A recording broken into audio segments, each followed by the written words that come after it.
और ही विश्वास। जो इस परम धर्म का उपासक होता है उसका विश्वास बड़ा अटल होता है।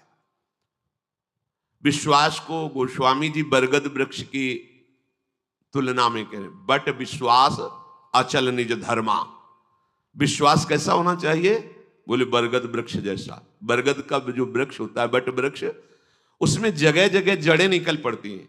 अगर जड़ उखड़ जाए तो सैकड़ों जड़ें डालों में, वृक्ष नष्ट होने वाला नहीं। इतना मजबूत अपने आराध्य देव गुरुदेव पर विश्वास हो कि कोई रात दिन हमारी बुद्धि को विपरीत भरे तो भी हमारे विश्वास में कमी ना आवे। भगवद आश्रित का चमत्कार विश्वास होता है। हमें विश्वास है, बस ये बात तुम्हारी कोई छीनने न पावे तुम्हारे हृदय से। भेजे जाएंगे माया के पार्षद तुम्हारे विश्वास को नष्ट करने के लिए, और जब माया के पार्षद आते हैं तो तुम्हारे सामने दृश्य भी वही रख देते हैं।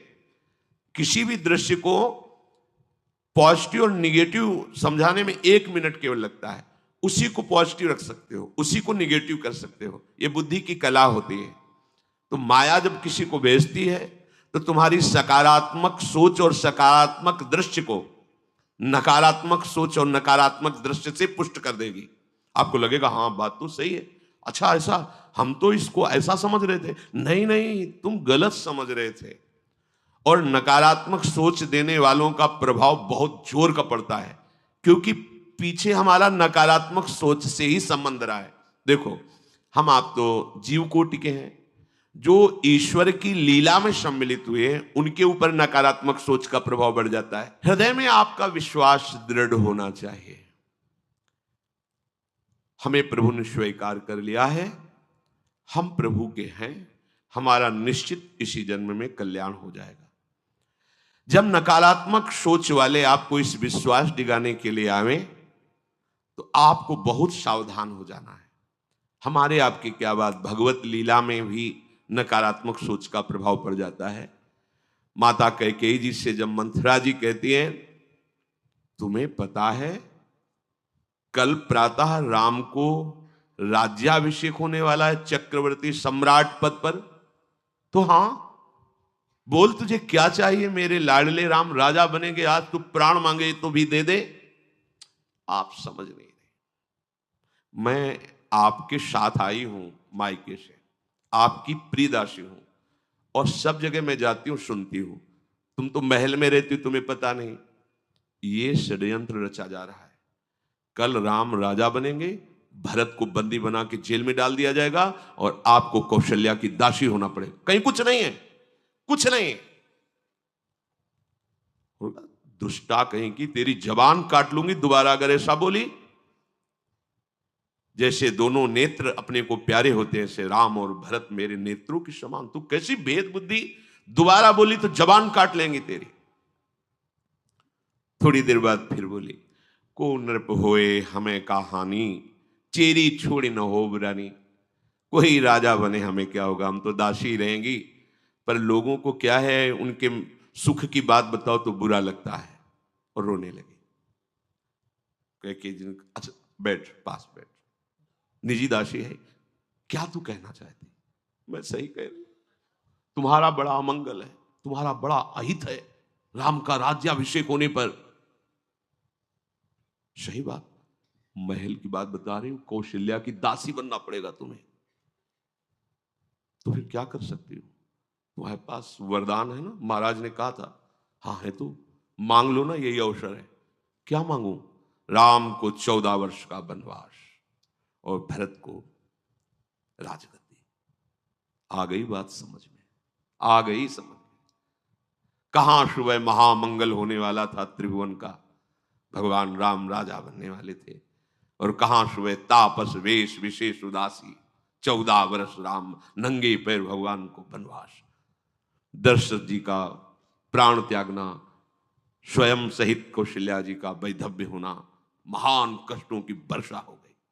ये नकारात्मक सोच ऐसा नहीं कि तुम्हारी बुद्धि को ना बदल दे, बहुत इसमें पावर है, क्योंकि ये सब माया के रचे हुए यंत्र हैं। इसलिए इस परम धर्म के मार्ग में चलने वाले उपासक का विश्वास दृढ़ होना, नहीं कुछ भी हो जाए प्राण समर्पित कर दिया। एक बार प्राण समर्पित है, जो होगा देखा जाएगा। राधा राधा राधा, कदम पीछे नहीं हटाना, निष्ठा विश्वास प्रतिपल हमारा बढ़ता रहे। इस मार्ग के उपासक को अपने आराध्य देव में विशिष्ट भाव रखना है। अपने आराध्य देव, जैसे जब हमसे तत्व रूप में पूछा जाएगा तो सर्वत्र मेरे आराध्य देव हैं। यह हमारे आराध्य देव का सगुण निराकार रूप है। सगुण निराकार रूप है। राधा वल्लभ लाल जी ही सबके हृदय में बैठे हैं। सगुण और निराकार, सब जगह व्याप्त है। आकार दूसरे हैं पर वो सब जगह व्याप्त है। लेकिन जब भाव रूप से पूछा जाएगा तो निकष कुंज ठाढ़े भय भुजा परस्पर अंश, श्री राधा वल्लभ मुख कमल निरख नैना, प्रिया लाल गलबहियां दिए खड़े, इसी रूप के हम दीवाने, इसी रूप का हम जूठन पाने वाले, इसी रूप की हम परिचर्या करने वाले। तो अव्यक्त रूप से मेरा प्रभु सर्वत्र विराजमान है, इसमें संशय नहीं। चाहे क्रूर हो, पापी हो, नीच हो, सबके हृदय में मेरा प्रभु विराजमान है। पर जब संगोष्ठी होगी, सेवा होगी, प्रसाद पाएंगे, जयकार करेंगे, तो केवल राधा वल्लभ लाल का नाम जपेंगे तो केवल इनका, कीर्तन करेंगे तो केवल इनका, ध्यान करेंगे तो केवल इनका। अन्य भगवान के रूप, भगवान के नाम, भगवान की बात मंगलमय है, पर मेरी आराधना का स्वरूप अनन्य, मेरे आराध्य रसना कटो। तो अपने आराध्य देव में विशिष्ट भाव, इससे आगे कोई नहीं। ऐसा दृढ़ भाव अपने आराध्य देव से बढ़कर के कभी कहीं भी हमारी श्रद्धा नहीं होनी चाहिए।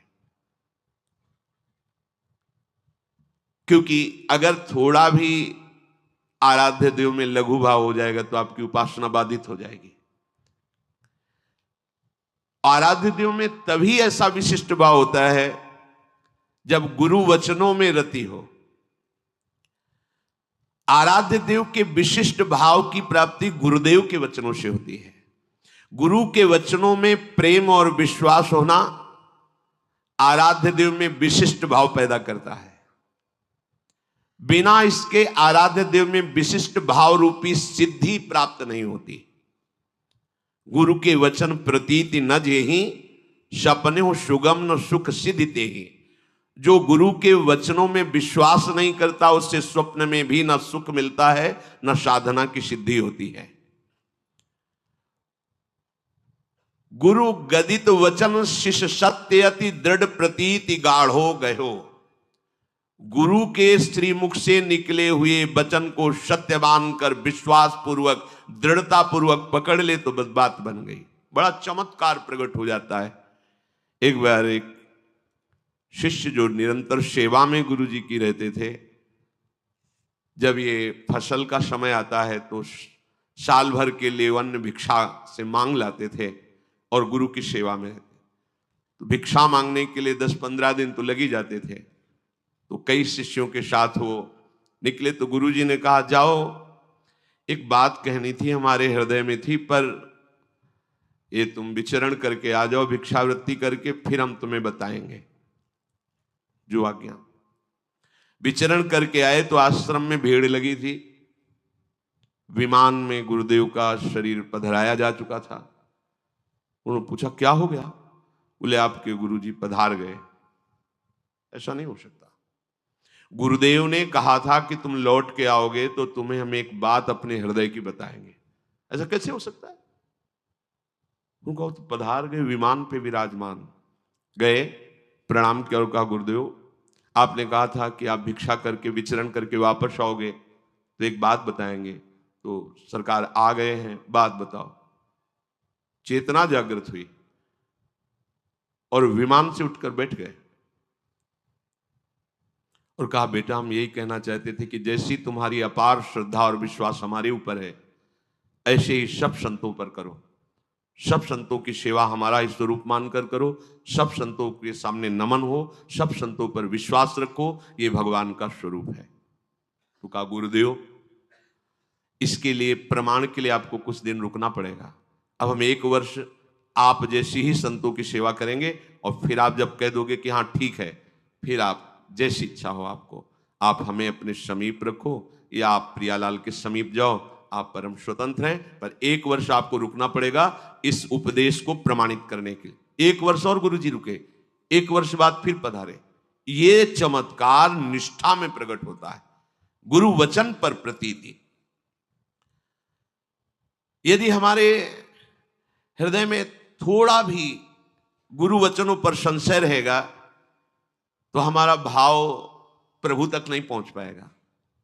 इसीलिए किसी की उपासना में दिव्यता नहीं झलक पाती, क्योंकि गुरु के वचनों में मनमानी वचन मिलाए जाते हैं। जैसा बोला वैसा, तो कहते हमारी सामर्थ्य नहीं, तो गुरु अल्पज्ञ है क्या, अज्ञानी है क्या? वो ऐसा आदेश कर ही नहीं सकते जो आप नहीं कर सकते। और अगर वो आदेश कर दिए, आपकी निष्ठा है, तो आप में वो सामर्थ्य जागृत हो जाएगी। आप करके तो देखो, आप उस पर चल के तो देखो। एक आदेश पालन के विषय में उदाहरण आता है। श्री समर्थ स्वामी रामदास जी महाराज अपनी मंडली के साथ एक जंगल में गए तो देखा कुआं भी है, छाया भी है, ठाकुर जी विराजमान किए, बैठ गए।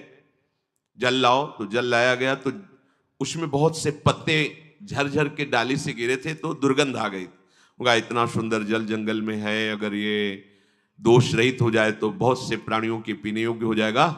अच्छा, 20 शिष्य थे। एक बड़ी सी डाल आ रही थी, दूर पेड़ था, डाल आ रही थी ऐसे, और वो ऊपर से पत्ते पुष्प आदि झड़झड़ के कुएं में गिर रहे थे। तो हमें वृक्ष को हानि नहीं पहुंचानी, केवल कुएं के ऊपर जो डाल आई उतनी काटनी है। तो कुल्हाड़ आदि साथ रहती थी, क्योंकि ठाकुर जी थे, तो रसोई अमनिया करने के लिए जैसे लकड़ी मिली तो उसको अपने रसोई के हिसाब से अमनिया करते थे। तो बोले इसमें चढ़ जाओ और उतनी ही डाल काटो जितनी कुएं पे आ रही। तो उधर से अगर पेड़ की तरफ से काटेंगे तो बहुत लंबी डाल थी, और आदेश सरकार का केवल इतना ही था, उतना ही काटना। इसका मतलब जिधर पत्ते हैं उधर बैठकर उतना ही काटना है। तो वहां वकील महाराज जी, जो काटेगा वो तो मर ही जाएगा, कुएं में जाएगा। बोले इससे हमें कोई मतलब नहीं। अंबादास जी नाम के एक संत शिष्य थे, तो उनका भगवान ये सेवा हमारे हृदय में उत्साह हो रहा है करने का। सब शिष्य बैठे हैं, वो उठे, पेड़ में चढ़े, डाल में धीरे धीरे ऐसे करके आए, इधर आए, कुएं के ऊपर वो जो डाल का स्वरूप था उधर पकड़ करके बैठे और काटे। जे भी काटे तो डाल से ही अंदर कुएं में गए। अब हाहाकार मच गया शिष्यों की, प्रभु वो तो डाल कटना था। ऐसे बड़े निरपेक्ष दिखाई दे लगा, ये क्या लीला है, तुम मर जाएंगे। अब वो जब डाल कुएं में गिरी तो प्राण बचने की संभावना नहीं, क्योंकि ऊपर से डाल, नीचे जल, जल में जाके तो डूबना ही होगा। सब शिष्य शांत बैठे रहे। थोड़ी देर में देखा कि श्री राम जय राम, जय जय राम, श्री राम जय, दिव्य तेज कुएं से प्रकट हुआ, और भगवत पार्षद उनको ऊपर ला करके डाल भी बाहर, पत्ते भी बाहर, पानी अमृत जैसा सुगंधित, और वो शिष्य दिव्य तेजों में। तो उनका बड़ी देर लगा दी ऊपर आने में। बोले प्रभु जब नीचे गया तो प्रभु के पार्षद ले गए साकेत धाम, और सिया राम जी के चरणों का स्पर्श प्राप्त हुआ, प्रणाम किया, उन्होंने प्रसाद दिया, और हमें फिर कहा जाओ अपनी गुरु सेवा में लगो। तो प्रभु अब सब शिष्य हाथ मल रहे हैं कि जिनके लिए हम बाबा जी बने वो तो समर्पण। बड़ी से बड़ी कठोर आज्ञा में भी बड़ा रहस्य छुपा हुआ है, बस कोई मान ले तो। सब तरस गए कि सिया राम जपते हैं, एक बार भी झांकी नहीं मिली, चरण छू के आ रहे हैं, कहे गुरु आज्ञा में प्राण समर्पण। गुरु वचनों में रति, ये भगवत आश्रय का चमत्कार, अपने आराध्य देव में विशिष्ट भाव। जिसने भगवान नाम को और भगवत आश्रय को स्वीकार कर लिया, उसे कभी कहीं भी कोई डिगा नहीं, और उसके सामने छल कपट नहीं चल पाएगा। एक श्री मथुरादास जी नाम के महापुरुष हुए हैं, तो बस कहे तिजारे मांझ भक्ति रस रास करिए एक बात ताको प्रगट सुनाइए। आयो वेशधारी को करे सालिग्राम सेवा, डोलत सिंहासन पे आन भीर छाइए। स्वामी के जो शिष्य भयो तीनों के भाव देखी, वाही को प्रभाव आए कहो ही भाइये। नेक आप चलो उरीति को बिलो किए जू, बड़े सर्वज्ञ कही दुखे नहीं जाइए। मथुरा दास जी तिजारी ग्राम में निवास करते थे। वैसे संतों का जो ग्राम में निवास होता है वो जगत मंगल की भावना से होता है। किसी भी गांव में जहां जो संत वास्तविक भगवत प्रेमी रहते हैं, वहां से भिक्षा लेकर उनको निष्पाप करते हैं, शिक्षा देकर के भगवत प्राप्ति कराते हैं, क्योंकि उनके श्रीमुख से नाम कीर्तन भगवत चर्चा होती ही रहती है। नंद नंदन की अनन्य उपासना करते थे। ये राजस्थान में ग्राम है तिजारे में, वहां वो रहते थे। जो भी समीप आता वो कुछ ही दिनों में ऐसा भक्ति रंग में रंग जाता, कुछ प्रभु के नाम में प्रीति हो जाती, समस्त असद आचरण छोड़ देता। बहुत से शिष्य हो गए, बहुत से अनुयायी हो गए, पर जो वास्तविक भजन नहीं करते हैं, भेष धारण करके संत का ठग वृत्ति रखते हैं, उनका अलग प्रभाव होता है। वो ज्यादा दिन चलता नहीं है।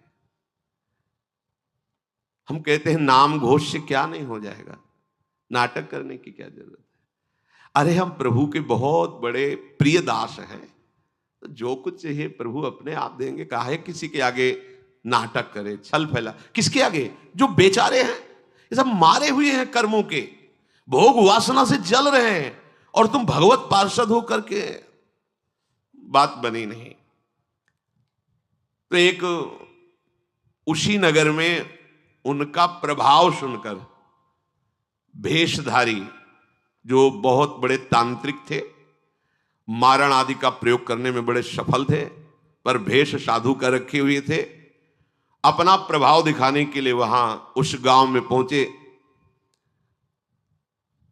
पहचानना बड़ा कठिन होता है। साधु और वेशधारी दोनों में पहचान बहुत कठिन होती है। जब तक आप साधु नहीं हो तब तक आप साधु को नहीं पहचान सकते हो, क्योंकि जो वेशधारी स्वांग करेगा वो साधु से भी अच्छा करने की चेष्टा करेगा, क्योंकि स्वांग कर रहा है ना, तो बड़े बड़े भ्रमित हो जाते हैं। दर्शन भक्त अनूप सेवक जी ने लिखा है, पर रूप न शोभित प्रीति बिनु, और प्रभाव उनका ऐसा भरम भटकत भूप, बड़े बड़े राजा भ्रमित होकर उनके शिष्य बन जाते हैं। वेश का ऐसा प्रभाव है। इसलिए भगवत रसिक जी ने एक पद में लिखा है, भेषधारी हरि के उर शाले। जो वेश केवल बनाया है रुपया पैसा के लिए, भोगों के लिए, हमें तो लगता है नहीं बनाना चाहिए, और काम कर लेना चाहिए, क्योंकि इसमें शुद्ध संतों को गालियां पड़ती हैं, शुद्ध भगवत मार्ग के पथिकों का अपराध बनता है, जिससे तुम कुल परंपरागत नष्ट हो जाओगे। जो वेश धारण करके संतों को गालियां दिलाते, कुल परंपरागत नष्ट हो जाएंगे। क्योंकि जैसे आपकी श्रद्धा है किसी संत वेश पर, और आपकी श्रद्धा टूटी, गलत आचरण हुआ, तो आप ही कहोगे सब ऐसे संत होते हैं, ऐसी गालियां दोगे, ऐसा अपराध करोगे, उसका मूल कारण वो बना वेशधारी, इसलिए उसका सर्वनाश होगा। तुम्हारा तो पतन हो ही गया, उसका सर्वनाश हो जाएगा।